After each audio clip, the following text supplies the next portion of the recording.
This 41% RT Jason Statham remake of an action cult classic missed the point of the original in every way. Jason Statham is one of the biggest action stars working today, but his films aren't exactly iconic in the way most audiences know.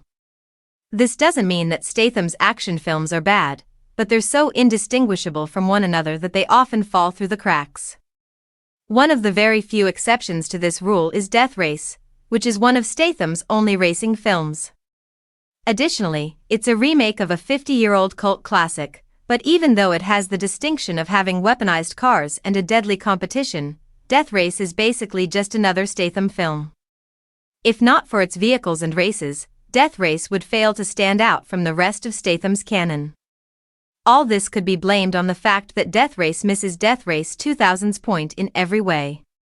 Specifically, Death Race took a satirical and campy cult classic too seriously. Death Race is the 2008 remake of Death Race 2000, which B-movie legend Roger Corman produced in 1975. Moreover, it's the result of an arduous production cycle that was almost a decade long. The remake was pitched sometime in 2002, but it only picked up steam in 2005 when Resident Evil writer-director Paul W.S. Anderson came on board. At the time, Paramount Pictures and even Tom Cruise were set to produce the film.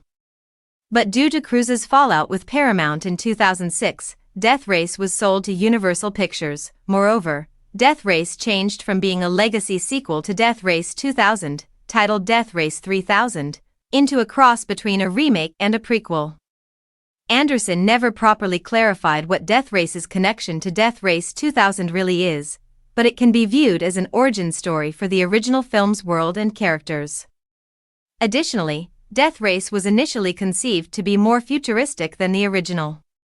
Death Race 3000 was a worldwide race with high-tech cars that had power-ups like invisibility and transformation.